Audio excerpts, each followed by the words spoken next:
One of the stories of the 2020 Tokyo Olympic Games has been the strength of the First Nations athletes representing Australia. Basketballer Patrick Mills carried our flag, the Matildas posed for a photo with the Aboriginal flag before their first game, and the team uniforms are adorned with Indigenous designs. There are 16 First Nations athletes in Tokyo, a remarkable number given that only 52 First Nations athletes have represented Australia at all Olympic Games. Today, on Michelson Alexander Explains, Nova Peris, the first Indigenous Australian to win an Olympic gold medal, is with us to discuss what all organisations, including our Olympic team, can do to help First Nations people to shine. With me, as ever for this episode, is Michelson Alexander Senior Associate Shannon Gill. Shannon, welcome. Thank you, Jack, and really excited that we're going to chat to a gold medalist amid having this so successful Olympic Games that we're in the middle of at the moment. Nova has got a great story to tell, and I'm really looking forward to her insights on how we can do better to ensure that there's more Nova Perises and more Paddy Mills and more Ash Barty's coming through our system. Now, we may have said to our listeners at the end of episode 1 that we would be interviewing Lucy Benjamin from Rowing Australia on episode 2. As ever, the best laid plans are always subject to change in these COVID times, so we will be interviewing Lucy. It'll just be episode 3. Sorry, Lucy, gold medalist bumps you. All right, speaking of the gold medalist, let's bring her in. It's a sporting career that can never be matched. Nova Peris, the girl from Darwin, has a gold medal. In 1996, Nova became the first Indigenous Australian to win an Olympic gold medal when the Hockeyroos won in Atlanta. Her work on and off the field honoured in 1997. The Young Australian of the Year is Miss Nova Peris. She later left hockey to fulfil another dream, run for Australia. That also proved successful, claiming gold at the Commonwealth Games in 1998 in the 200 metres. Coming after a Hewitt with Peris Kneebone. Campbell making ground. Gains for Taylor in front. Hewitt and Peris Kneebone come at her. Peris Kneebone gains for Taylor. Peris Kneebone. Nova Peris Kneebone's won the gold. Nova went on to compete at the Sydney Games in the 4x400 metres relay with Melinda and Kathy Freeman, the girls finishing 5th in the final. Not content with her career in hockey and athletics, Nova went on to serve in Canberra. In 2013, she became the first Indigenous woman elected to federal parliament. Nova Peris, welcome to the show. Thank you for having me. So, Nova, there are 16 First Nations athletes on the team in Tokyo, including your cousin Brooke, who's playing for the Hockeyroos. You won Australia's first gold medal by a First Nations athlete 25 years ago, almost to the day.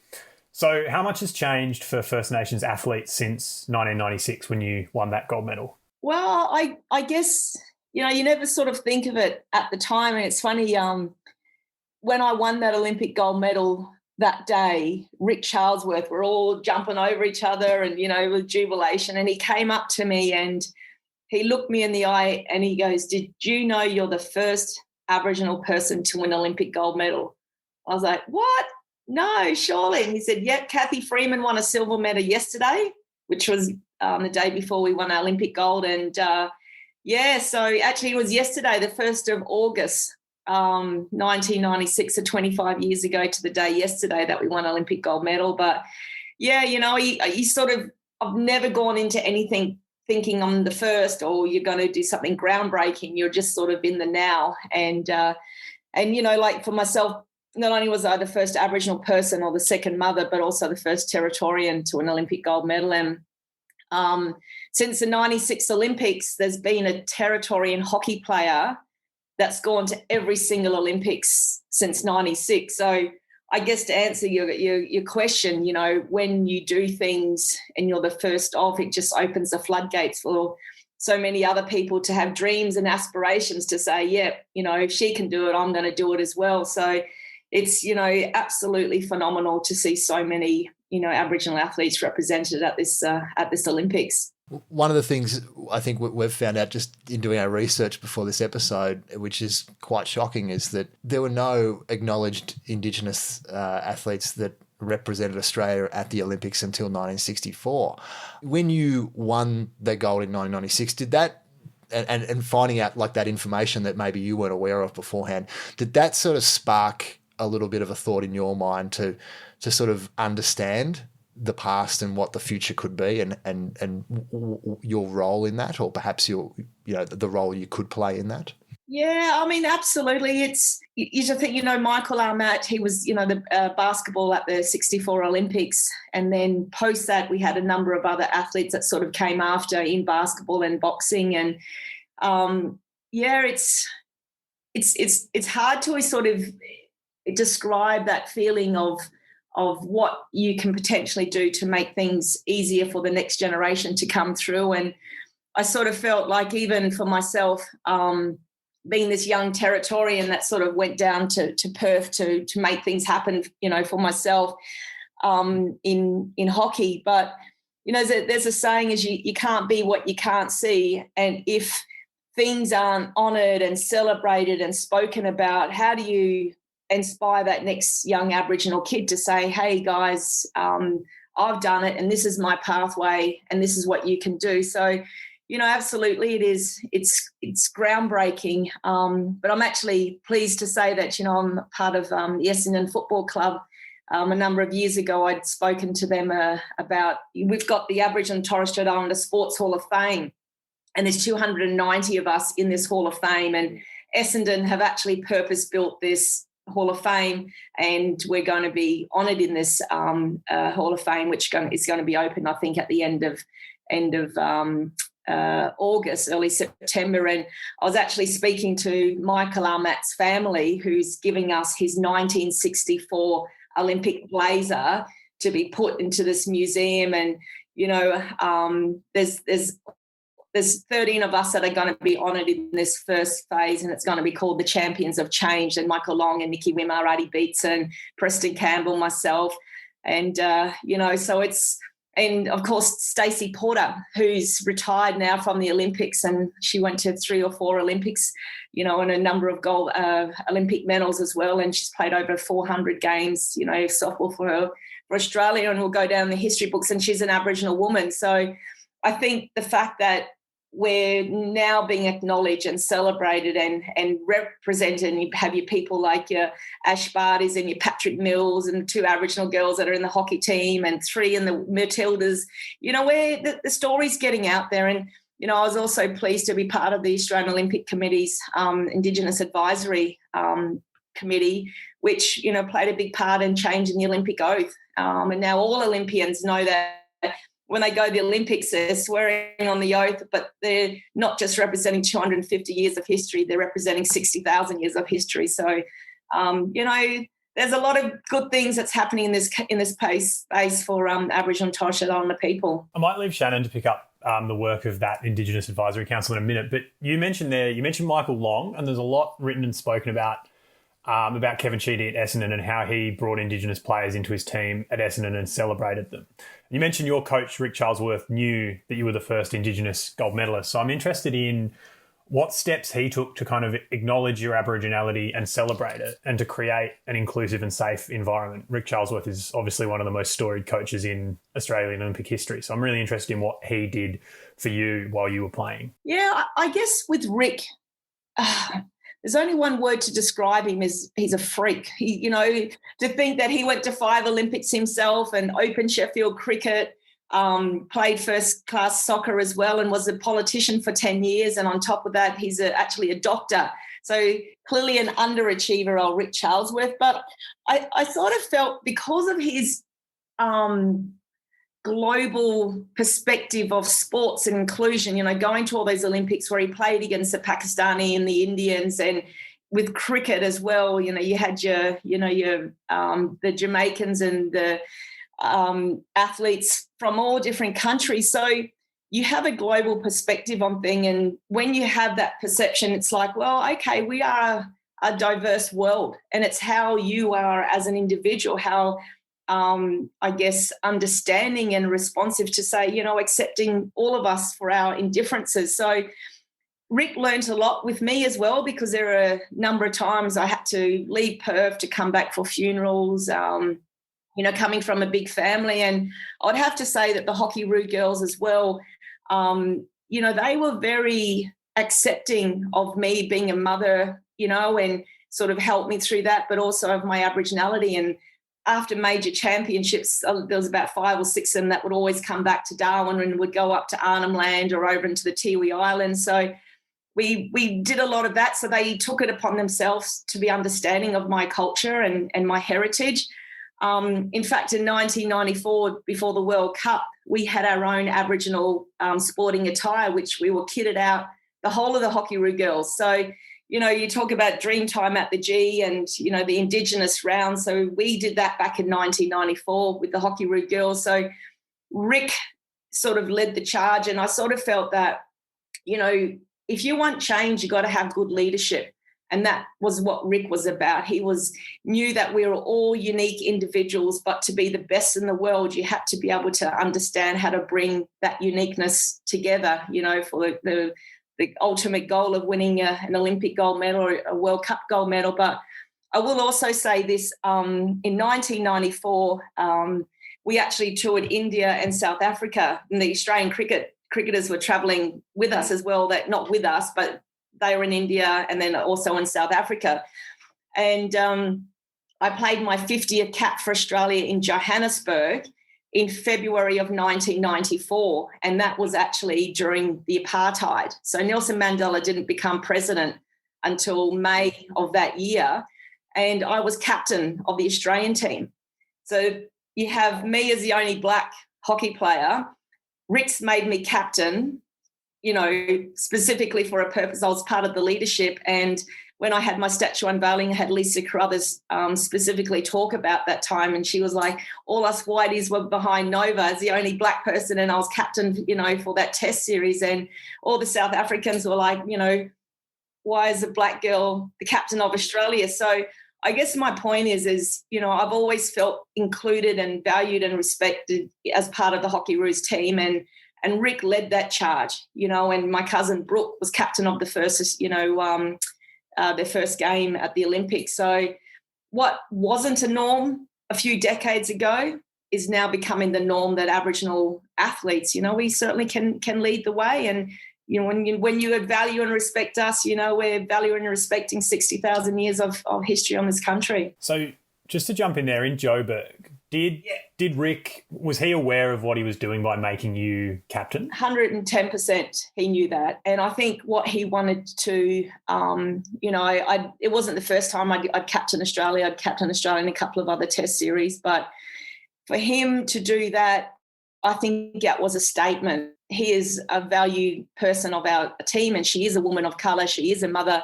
And yet it is during the apartheid, and there I was, captain of Australia during that. And it certainly sent a message, not only to the rest of the world, but also to here in this country that you can be an Aboriginal athlete and you can be captain of, a national sporting team. That's a really amazing story that I didn't know. And Nova, that's quite mind-blowing that could happen as South Africa were coming out, and the role the Australian hockey team could play in helping that and bringing that to people.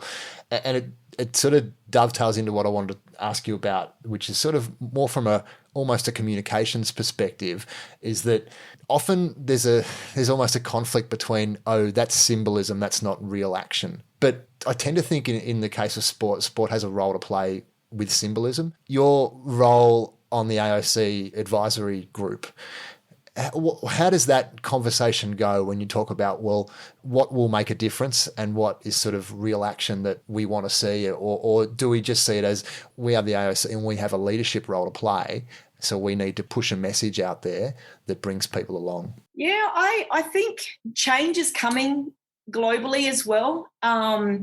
And I sort of felt that it was only in 2014 that the AOC changed their constitution to acknowledge Aboriginal and Torres Strait Islander athletes in their constitution. So that only happened in 2014. And you sort of feel that, there are good people now within the AOC, and it's like, okay, well, we haven't got it right in the past, and where are we going as a nation? And, of course, you've got 2032, 11 years away, where the eyes and the ears of the world will sort of be looking in at the Olympics. So we did it well in Sydney. You look at the opening ceremony there, that was just phenomenal. But I think we can just keep getting better and better and better. And, I often think of Peter Norman, at the 1968 Mexico Olympics, and because Peter Norman was the humanitarian white guy that stood in solidarity for human equality with, Johnny Carlos and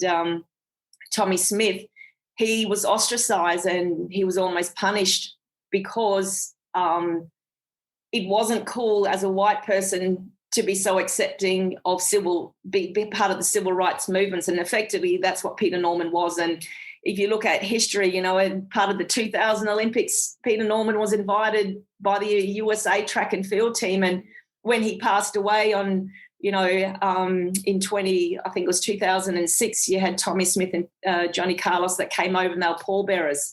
And the day that those two guys carried Peter Norman's coffin, the USA track and field proclaimed October 9th Peter Norman Day. And we only did that here in Australia 2 years ago to say, oh, yeah, well, that's Peter Norman Day here in Australia. So I sort of feel we are getting better, so much better. But, again, we only had the statue of Peter Norman erected a couple of years ago, and Peter Norman is in the African American National Museum in America as a white guy, because that's how much he was valued and respected by his fellow track and field mates back then. So leadership, like I said, it requires exceptional change, requires exceptional leadership. And, there's a saying, great leaders can lead, but, sensational leaders take people where they don't want to go but have to go. And I think that's what quite often people often think we're not changing for the better because it's like, oh, my God, well, what do I lose?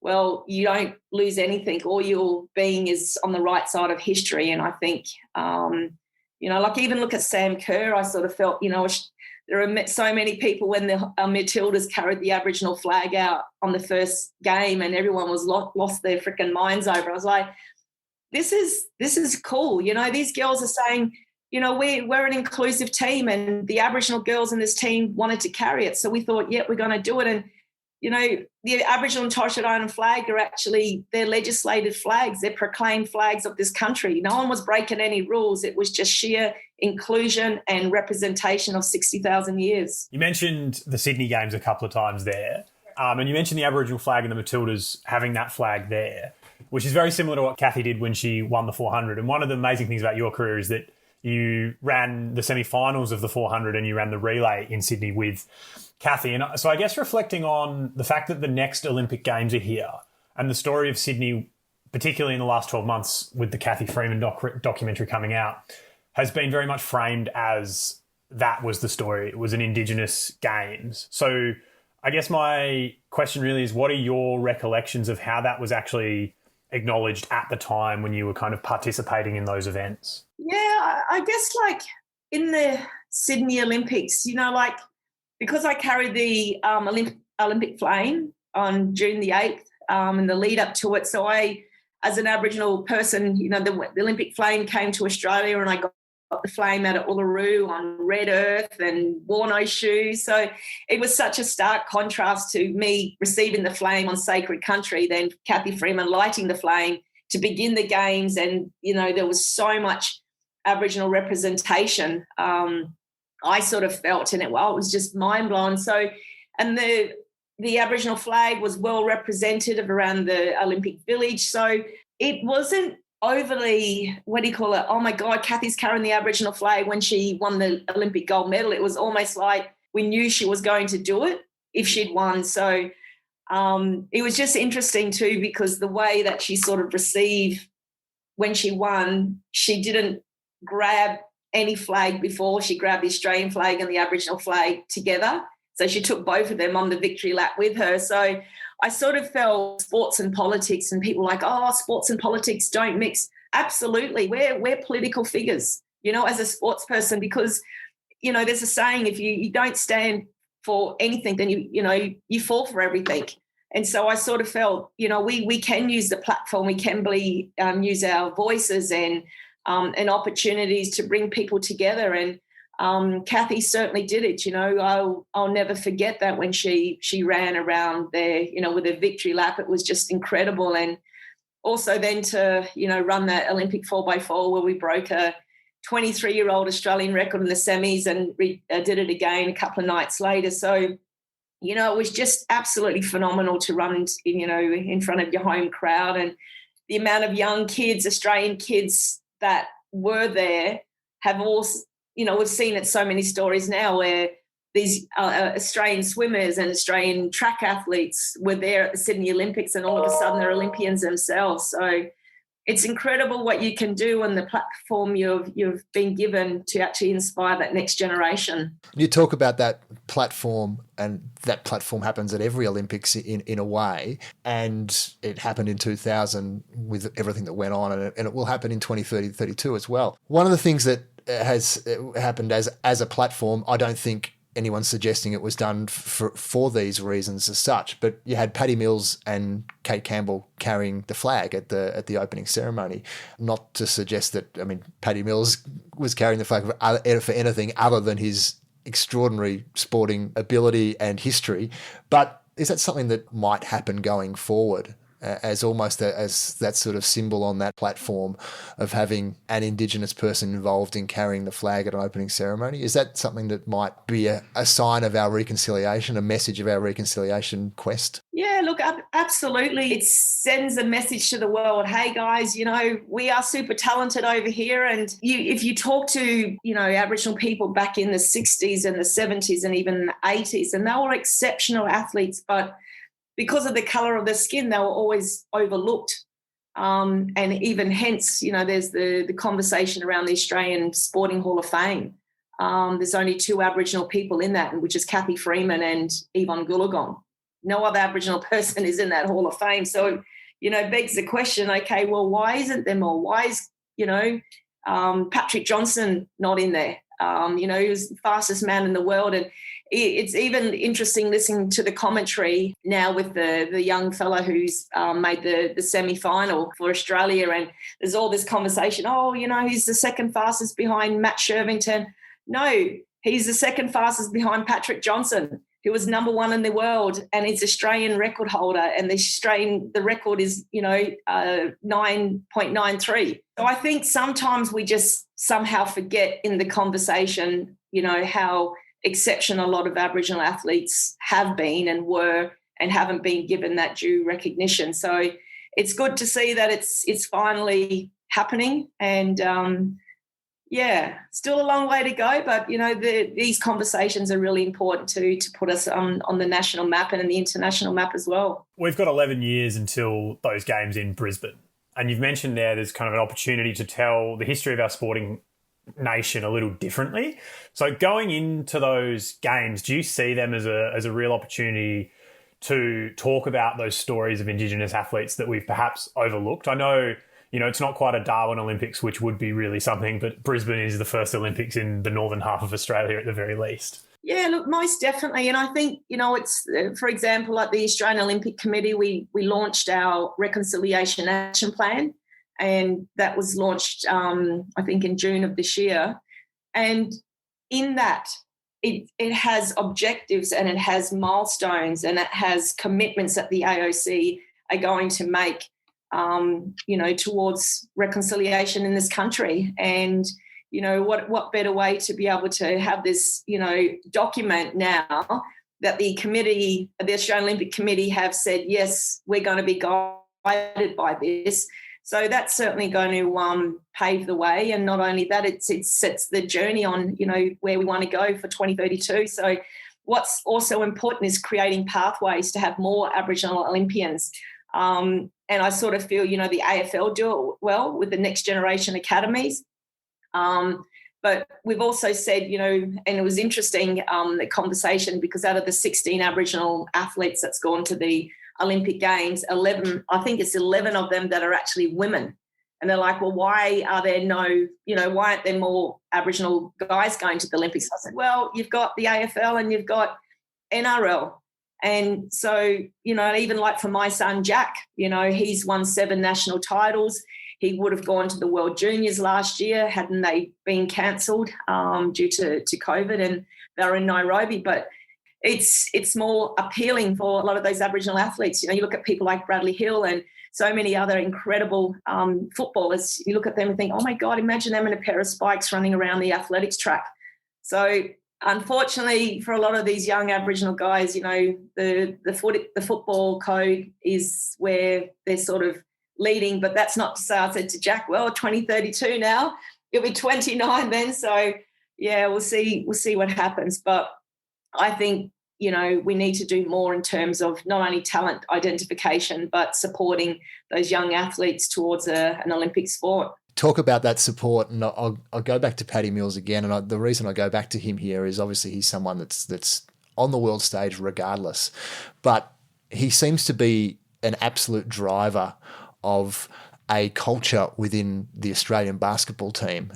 He's almost the figurehead for driving that culture. I'm not suggesting that that's anything specific to his Aboriginality, but surely all of that plays a part in what he in his leadership. Do you think people like Mills, people like Ash Barty, who are just the most admired people in Australian sport at the moment, I think, male and female, is their leadership going towards 2032, is their leadership going to start to create an environment that is going to make it easier for Aboriginal kids to progress? I think so, absolutely. And I know that Paddy Mills has taken charge of the, I think it's the under-14s National Indigenous Basketball Talent Identification. So that's going gangbusters. And I've got two of my younger cousins who made the Northern Territory team. So that's part of talent identification for Aboriginal and Torres Strait Islander kids in basketball. Paddy says, many times, I don't want to be, Paddy Mills of this era, and there's no one following in his footsteps. So he's certainly aware of the opportunities that through his profile and what he can create himself, that he's giving it to the next generation of Aboriginal kids. And these kids, I'm sure, are going to be watching him play at the Olympics, and they're already in a system now where they're talent ID'd. And, I just hope that Basketball Australia and other, state and territory basketball associations really wrap around the kids that have been identified and support them to say, well, you know what, you can be there in the next 11 years competing at the Brisbane Olympics. And I know you mentioned there, like, a lot of Territorian kids in particular wanting to play footy, and then the example of Paddy Mills in the basketball. So is, I guess, drawing some of those Territorian kids away from footy and into the Olympic sports, particularly the young boys, is that as much just about creating role models? Like, we need someone to kind of break through that damn wall, so to speak? Yeah, I think so. And what would actually be really good, so if we even talk about the sport of track and field, Patrick Johnson, for example, he's never been involved in the sport of track and field in a high performance area. Kyle Vanderkite, he's actually now in Tokyo as a mentor for all of the Australian athletes. And so this is the first time there's, I remember back at the Sydney Olympics, we had Peter Brock, and, we had a number of Australian icons who had succeeded, but they're put there so with athletes to help them mentally prepare, but also just someone who they can go and have a chat and talk to and bounce off those feelings of what it's like to compete at the highest level. So it's absolutely phenomenal to see Kyle Vanderkite there. But that's the first, and it's happened now in Tokyo in 2021 for the first time. But to have Patrick Johnson, like I said, he's not involved in any high performance. For example, myself, I've been to 2 Olympics in 2 different sports. I only coach my son in athletics, and he's won 7 national titles. I've coached hockey for the very, very first time since 1996, and I've never been able to share my lived experience as a hockey player. And I coached the Northern Territory under-18s team this year, and we won a bronze medal at the national championship. So we need more Aboriginal people in coaching roles. We need more Aboriginal people in the system to help with those pathways. And, it's, like with Xavier Clark at the Richmond Football Club. You've got the highest representation of Aboriginal players at the Richmond Football Club. Is it because Xavier's there? Is it because he makes the environment safe, he makes it culturally safe, and he has an understanding of those Aboriginal, lads that are playing for Richmond? So it's not only just creating the pathways and opportunities for the young kids, but also giving us the opportunities in coaching roles and high performance to help with the talent coming through. Well, no, but that's a really good, I think, a high point to finish on as to what the future looks like and how those role models really play a part in bringing people through it. And it's something that we need to understand as communicators ourselves, is that we can't tell a story unless we have the people that matter involved in telling that story. And I think that's a really key thing for communicators is when you're telling Indigenous stories, you need Indigenous people to tell those stories. And something that we will think about and we progress through our work. Thank you so much for joining us, Nova. It's such a thrill to have a gold medalist with us during this Olympic period for our little Olympic series. And a shout out for our next episode, which is coming up soon. We're talking to the head of communications at Rowing Australia, Lucy Benjamin, who has been overseeing some gold medals in her team over the last week or so. And we will be talking to her about how it all goes down on the ground in Tokyo during the Olympics. But thank you so much, Nova. Absolute pleasure. And can't wait for the next week to come along, and let's go Hockeyroos and the Kookaburras.